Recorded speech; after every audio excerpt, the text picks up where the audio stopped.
Hola a todos, estamos en un nuevo programa de Desconocidos, personas que usted merece conocer.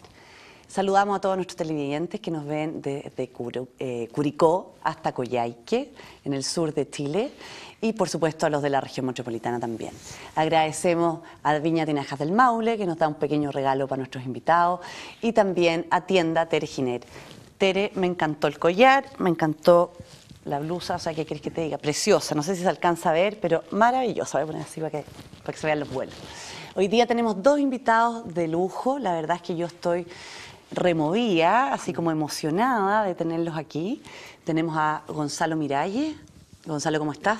Bien, gracias, Francisca. Gonzalo es director ejecutivo de la Fundación Proyecto B, que vamos a hablar de qué se trata, ¿cierto? Sí, así es. Y tenemos a nuestro invitado de lujo que hoy día partió a las 5 de la mañana en un bus, me dijiste, desde Pichilemu. Sí, desde Pichilemu. Así que de verdad, estoy como muy emocionada de que hayas venido desde tan temprano a grabar el programa con nosotros.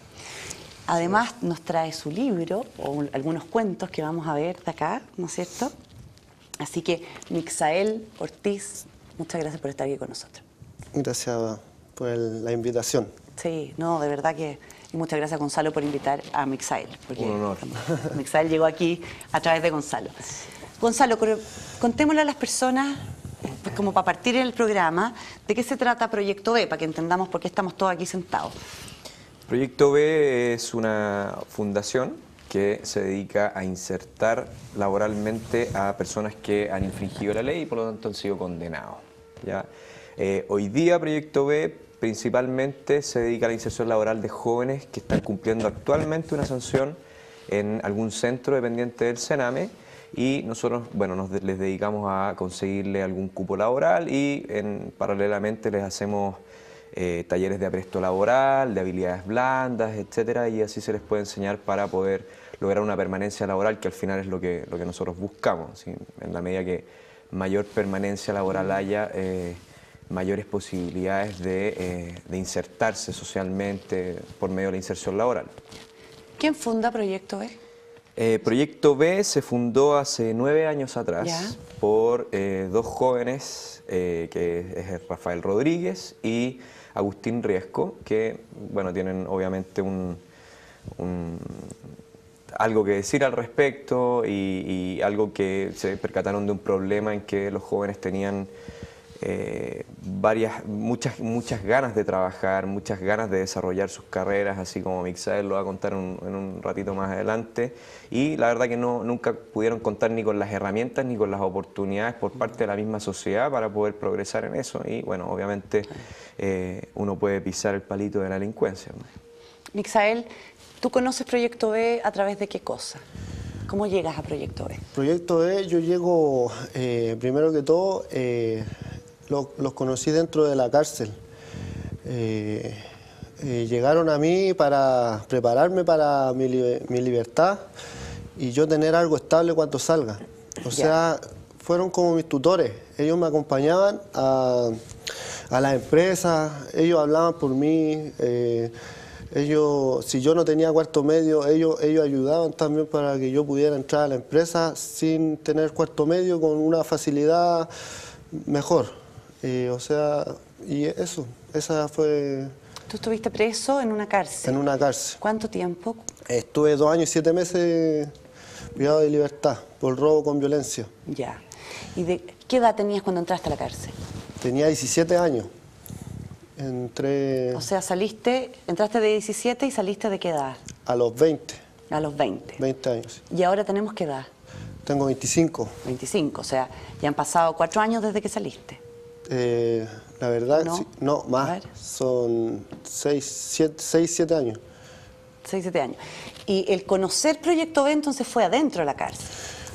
Sí, ellos están pendientes de mí dentro de la cárcel, preparándome para yo salir. Así como Proyecto B, otras personas más estuvieron ahí conmigo. También. También. Gonzalo, Proyecto B entonces contacta a las personas cuando están todavía dentro de la cárcel, no afuera.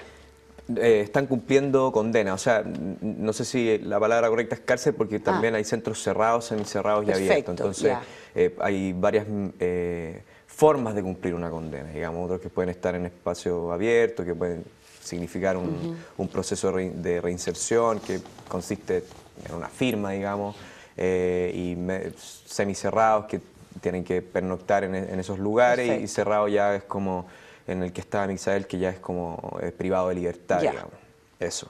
¿Y pero Fundación Proyecto B entonces se acerca a cualquiera de estos centros? Proyecto B abarca región metropolitana y nosotros, claro, tenemos un contacto directo con cada una de las colaboradoras del mismo Servicio Nacional de Menores, que nosotros, bueno, tenemos una alianza también con ellos, un convenio, en que nosotros justamente nos dedicamos a atender a estos jóvenes que cuentan con características compatibles con el empleo que nosotros buscamos, con el empleo que se ofrece, que no haya una dependencia clínica a la drogadicción, en fin, hay como ese tipo de cosas, de requisitos para entrar a nuestro programa, y nosotros, bueno, les ayudamos en esto que decía Misael, a elaborar un currículum vitae, en cómo enfrentar una entrevista laboral, en habilidades blandas, manejo de frustraciones, etcétera. Perfecto.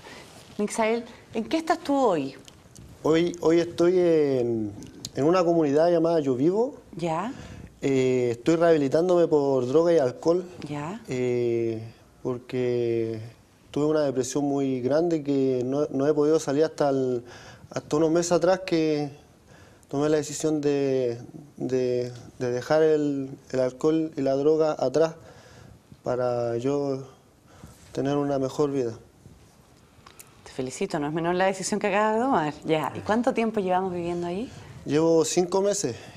Yo llegué ahí a través de una fundación llamada Ítaca, que fueron los que me ayudaron a entrar al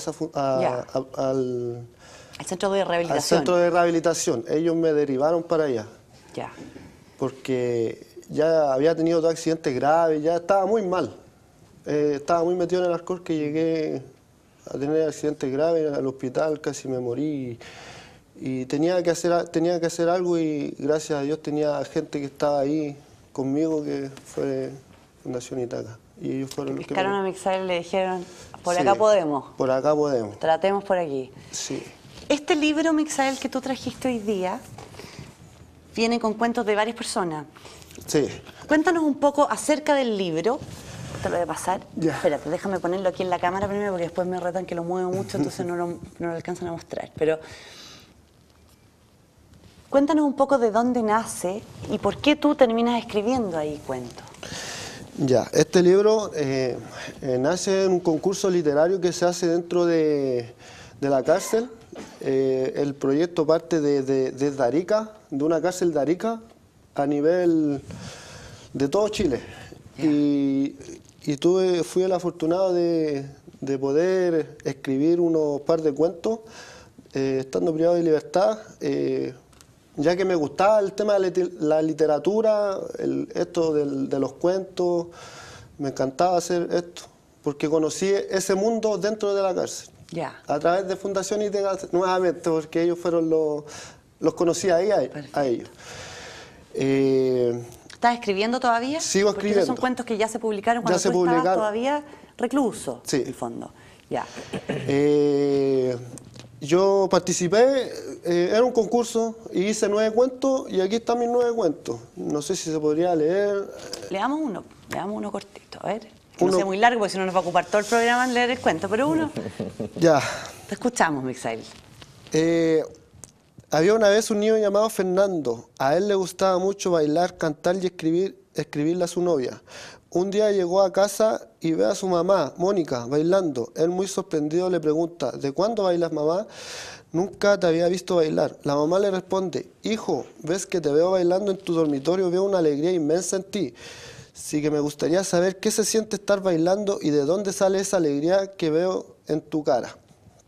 La mamá, bailando, se dio cuenta de que la alegría sale del corazón, algo que nunca ella había sentido en su vida. Sentir la alegría inmensa que sale dentro de ti. Sí, que por eso desde ese día ella nunca más dejó de bailar. Vieron una continuación sobre esto que es cortito. Oye, pero lindo el cuento, me gustó. Sí. Espérate, déjame comentarte una cosa que me llegó harto. ¿Sí? Ella nunca había sentido que la alegría salía del corazón. Salía del corazón. no es menor. Que por primera vez siendo mamá, que ya uno se imagina como una persona grande, pues porque si Sí. tiene un hijo, la conversación la está teniendo con un hijo, y que nunca antes haya sentido que o que no supiera que la alegría salía Sale del desde corazón. el corazón. Sí. Es lo que trato de explicar en este cuento, en este pequeño cuento. Y ahora otra cosa que quiero tratar de explicar, que es la continuación de Ya. esto. Es corto. Espera, disculpa. Uy, ¿dónde está? Ahí está, ya. Había una vez una casa muy lejana que está arriba en un cerro muy grande. Vivía un anciano llamado Vicente junto a su novia Mónica. Ellos llevaban más de 50 años casados viviendo en su casa, en el cerro que se encontraba en Brasil. La gente le preguntaba de por qué vivían en un lugar muy solitario y con mucho peligro. Un día fueron con una cámara a grabar para ver qué hacían en todo un día y se dieron cuenta de que esos ancianos se sentían muy felices juntos viviendo ahí, porque no les faltaba nada, tenían lo más lindo que la vida les pudo dar, que es el amor, la tranquilidad y la paz. También viene relacionado Sí, po. con lo anterior, que viene saliendo desde el corazón. Desde el corazón. Y esos cuentos los escribiste estando adentro. Estando adentro. O sea, probablemente quizás reflejan un poco lo que tú aspirabas. Sí, Lo que tú exacto. querías llegar. Lo que yo buscaba Tú en buscabas. esos momentos. Yo buscaba y lo trataba de escribir, de alguna manera sacaba eso, escribiendo. ¿Y Proyecto B, en qué te ayudó para eso? Para el tema del libro, No, en general. En general, como para pues. llegar a buscar, porque yo ahora aquí te veo sentado, claro, estamos en rehabilitación, probablemente no es una vida así como fantástica, fácil, pero te veo súper bien.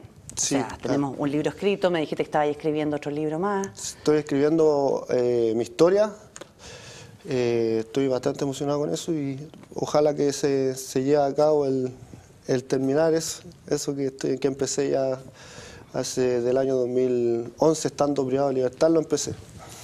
Y que ese libro pueda servir a muchos. A quizás, muchas personas, ¿o no? obvio, sí. Sí. Porque yo me imagino que debe ser un libro que tiene episodios de tu vida no tan fáciles. Tampoco. Sí, muy fuerte y a la vez conmovedora, muy bueno. ¿Quién sería la persona que a ti te gustaría que leyera ese libro y que tú crees que más le serviría leerlo? Yo creo que los jóvenes que están partiendo en los hogares, que están en los hogares, creo que sería una buena forma para que se den cuenta de cuando pasan por el hogar, después qué se les viene más adelante si no se controlan estando ahí. De eso, a los jóvenes que están en los hogares. Me parece maravilloso que estés escribiendo un libro. Te felicito, Sí. Misael. Muchas felicitaciones. ¿Cuál es el nexo acá? ¿Cómo se conocen ustedes? A ver. Nosotros, bueno, yo en realidad por el cargo, digamos, pero no tengo un contacto directo con los jóvenes, pero nosotros, Mixael, nos representa muy bien cuando nosotros tenemos casos exitosos. O sea, como él te decía y como sale muy bien en los libros, como que la población penal de alguna manera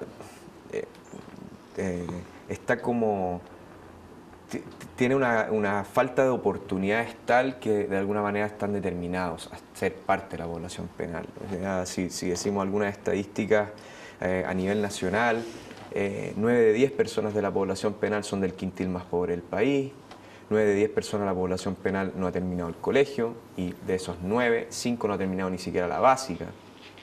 1 de 4 tiene o tuvo a su núcleo familiar adentro de la cárcel. 1 de 2 empezó a delinquir antes de los 13 años. En fin, hay un sinnúmero de estadísticas que de alguna manera dicen que la población penal estuvo determinada a hacerlo. Una persona que O sea, egresa... si yo nací aquí, tengo muchas más probabilidades de terminar en la población penal que si Totalmente. nací acá. O sea, Claro. 9 de 10 son de la población, o sea, Sí, del quintil del más quintil pobre más del bajo. país. Una persona cumple una condena, bien, soy libre, bueno, un pie afuera de la cárcel, la gran mayoría no tiene plata para moverse, no tiene plata para comer y el 70% rompe sus relaciones de amistad o de parentesco mientras cumplen condena, tampoco tienen entonces ni a quién ni a dónde acudir y por lo tanto hoy día hay una tasa de reincidencia de un 72%. Nosotros como Proyecto Lo que B... estás diciendo, perdona que te interrumpa, porque esta parte del proyecto B es lo que más me importa, pero quiero hacer un comentario. Es que no es menor, porque yo me imagino que en el fondo uno va a salir y hay una ansiedad por salir, porque por supuesto que el que está adentro quiere salir. Claro. Pero hay un miedo profundo, me imagino, que yo no sé con qué me voy a encontrar. Hace 2 años que quizás no tengo amigos o no son los mismos amigos, quizás no veo a la gente. Lo que tú dices, voy a salir y no sé, ¿tienen plata para tomarse una micro? O sea, no, como que ya, y salí, ¿y ahora qué hago?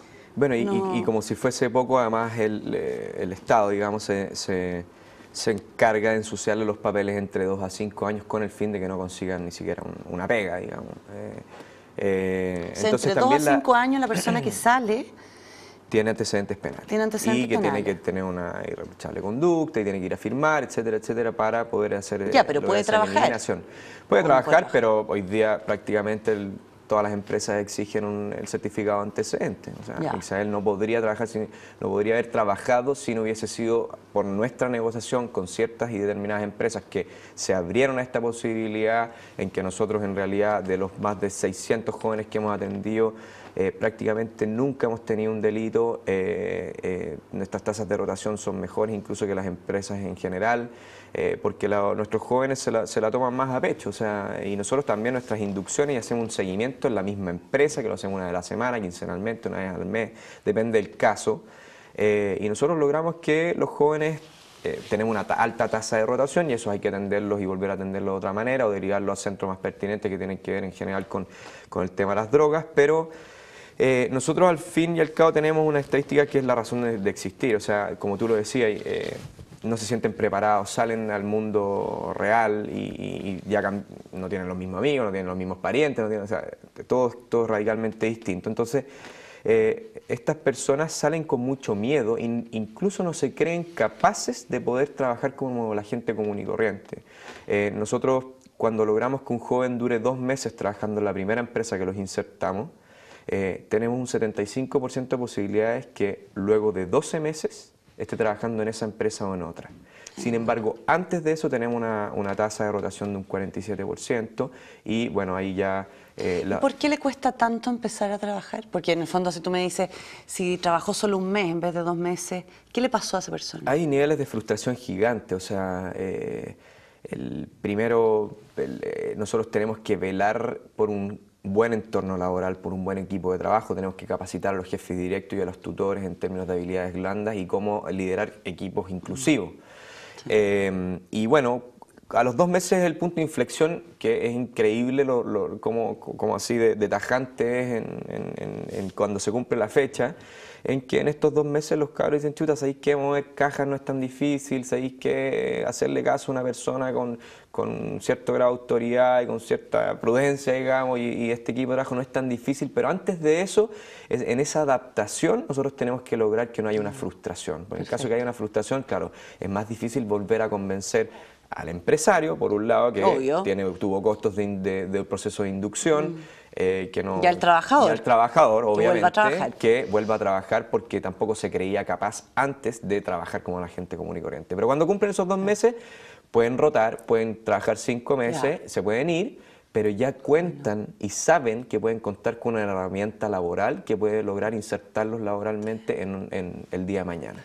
En tu pega como director ejecutivo está, no sé, te lo pregunto porque quizás no está, pero está el ir a las empresas y hacer que se abran esta posibilidad. Sí. ¿Y cómo se logra eso? Hola, vengo a presentarte el proyecto. Ese es nuestro gran talón de Aquiles y bueno, obviamente estamos constantemente mejorando nuestra operación y nuestras estrategias para cómo abordar estos temas y cómo sentarnos a conversar con el empresario. La diferencia acá es que uno se entera por la prensa cosas bastante distintas a lo que es la realidad. La gente en general piden penas más duras, creen que esa es la solución, la puerta giratoria, etcétera, etcétera. Cuando en realidad la cárcel lo único que ha hecho es aumentar el delito.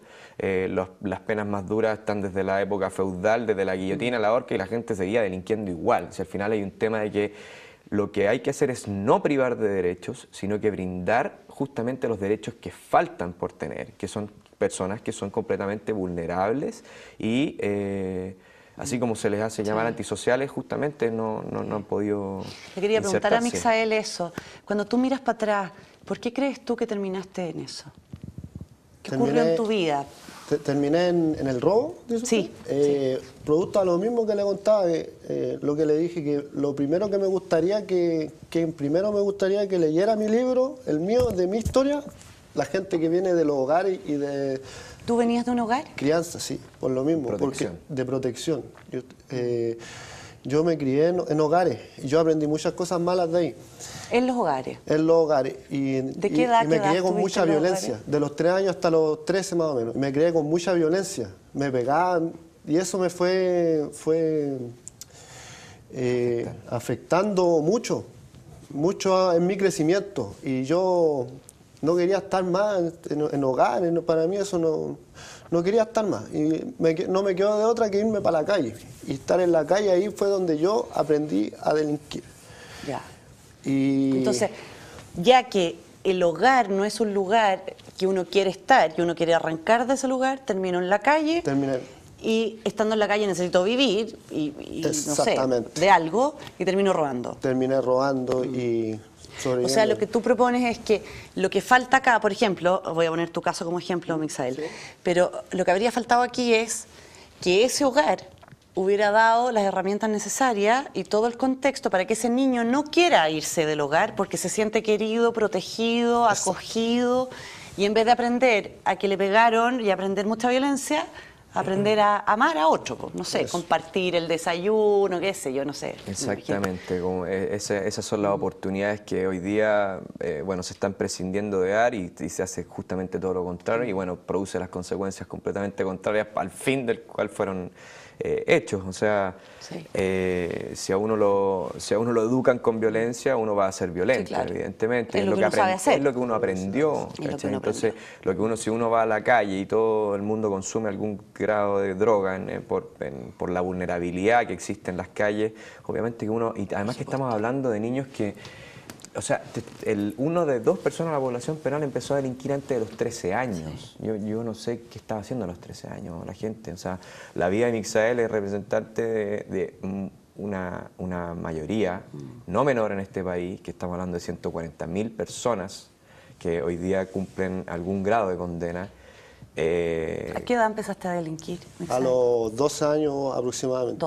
12 años. Es parte del 1 de 2, digamos. Claro. Entonces, es grave la situación y justamente si es que Mixael tuvo problemas familiares, le quitaron la tuición a la madre, por también otros factores externos que también tienen que ver con la violencia, por lo determinado que está la madre el día, No, claro, vaya a saber uno. Vamos mirando para atrás qué le pasó a esa madre que termina viviendo eso. Pero y que termina... que a través del castigo y penas duras y privaciones de derechos no se logra absolutamente nada, sino todo lo contrario, rabia, violencia, resentimiento de la gente Sí. que sí tuvo la oportunidad, de que sí tuvo la educación. Entonces acá, paradójicamente, se están haciendo las cosas al revés. Sí. Brindar oportunidades. Ya. Gonzalo, ¿y Proyecto B? Para entender bien el mono cómo se arma, porque esto como que suena súper bonito, pero si hay alguien que está mirando el programa y dice, oye, qué choro, a mí me gustaría hacer algo parecido, ¿de dónde se financia Proyecto B? ¿Cómo se sustenta Proyecto B? Porque Proyecto B hay que pagarle a la gente que trabaja en Proyecto B, Sí, ¿o no? sí, claro. No, nosotros tenemos un convenio con el Servicio Nacional de Menores directamente. Ya. Nosotros, como Proyecto B, hicimos surgir un programa que se llama el Programa de Intermediación Laboral, que hoy día se está replicando en todas las regiones, en la gran mayoría de las regiones del país. ¿Mixael participó de eso, por Mixael ejemplo? participó... Ya. No, tú no alcanzaste a participar, sino que ahí ya éramos como completamente libres, Ya. pero hoy día es prácticamente Libres, lo mismo. independientes, digamos, Independientes de lo público. Ya. ¿Ya? Pero hoy día es prácticamente lo mismo, tenemos casos muy exitosos, tanto como Mixael, y nosotros, bueno, el Servicio Nacional de Menores nos financia en un gran porcentaje en nuestra operación y a la vez esta Fundación Colunga que nos pone la otra patita, digamos, en la operación. Fundación Colunga. Sí. Ya. ¿Tiene un directorio esta fundación? Proyecto B tiene un directorio cuya presidenta es la Paula Vial, la primera mujer en ser defensora nacional pública, al cual también estamos muy honrados.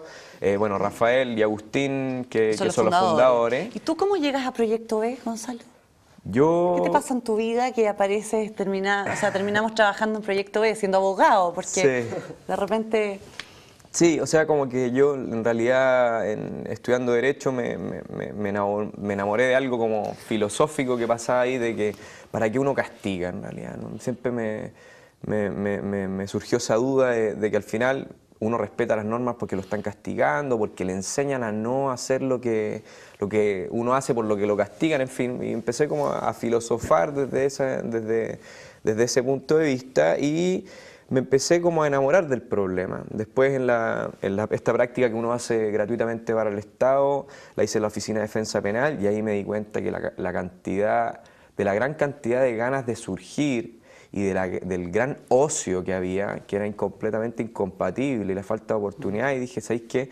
Quiero empezar a hacer en algunas empresas, en las cárceles, etcétera, etcétera. No tuve muy buenas experiencias, no precisamente por los condenados, sino por las instituciones que están trabajando ahí. Y de ahí, entre presentando mis proyectos, etcétera, etcétera, llego a Rafael, y Rafael me dice, ¿sabes qué? Acá estamos regios. ¿Por qué no te venís para acá?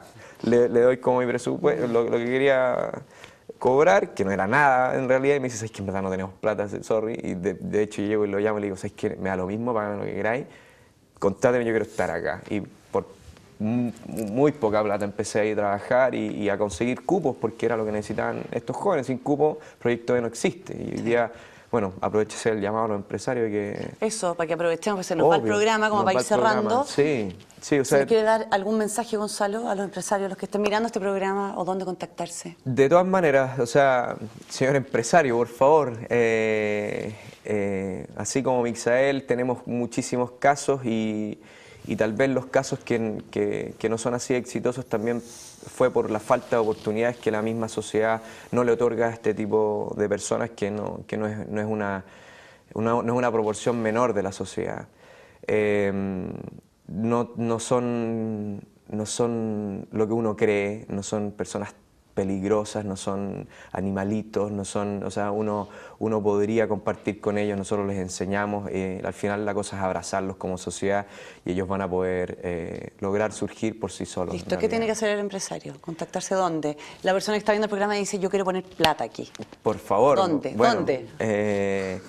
Bueno, primero mándenos un mail a contacto@proyectob.cl y ahí empieza a fluir todo, Ya. la verdad, y tenemos varias personas que pueden responder a todas las preguntas y tenemos la transparencia de poder brindarle toda nuestra información y no hay ningún drama al respecto. Perfecto. Mixael, ¿qué te gustaría decirle a las personas que te están viendo al otro lado de la cámara? O si quieres leer otro pedacito del cuento, ¿qué te gustaría antes de terminar el programa? Me gustaría, primero que todo, decir que esto para mí ha sido una bendición al haber conocido a estas maravillosas personas que es Proyecto B, y a otras más personas que es Fundacionita acá, obviamente, que también ha sido un factor muy importante en mi vida. Y nada, decirles que sí se puede. Y que ayuden, por favor, que lo necesitan los jóvenes. Y eso. Y ¿qué más puedo decir? Al empresario que está viendo el programa y que está pensando, ¿pongo plata o no pongo plata en el proyecto? Obviamente que sí tienen que poner plata. Sí, obvio que sí. ¿En qué le puede cambiar la vida a alguien? Pueden ayudar, no sé, que contraten a un tallerista, a alguien que lo asesore, o alguien que le enseñe a cómo poder estar en la sociedad y combatir con la sociedad, y que es algo muy difícil, depende de los casos también y todo eso. Y de lo que cada uno vivió, porque finalmente nadie está en un hogar a los 5 años porque quiere, es porque le tocó nomás. Así es. Sí. Y me gustaría dar un saludo a Fundacionita acá, Proyecto B, y a Yo Vivo Chile, que es donde yo estoy ahora rehabilitándome, que es bien importante Vamos a para dar mí. un saludo entonces a todas las personas que estén ahí. Esto se transmite por GTV Manquehue, Canal 31, la señal, pero también por las redes sociales, así que lo vamos a publicitar por todas partes. Gonzalo, un gusto tenerte aquí, de verdad. Muchas gracias por todo lo que nos has contado, por todo tu trabajo, por haberte metido, aunque al principio no te pagaran tanto. Muy bien, te felicito. Falta gente así, que los mueva otra cosa que no sea solamente cuánto voy a ganar. Sí. Y Mixael, ¿qué quieres que te diga? O sea, un orgullo lo que has logrado, te felicito, tu vida claramente no ha sido fácil, así es que ojalá que tu libro sea un éxito, que lo puedas terminar y que ayude a muchos más. Muchas ¿ya? gracias. Muchas gracias por venir. Y nosotros nos despedimos con para un nuevo programa de Desconocidos la próxima semana. Agradecemos a Tienda Tere Giner y a Viña Tinajada del Maule. Chao, nos vemos.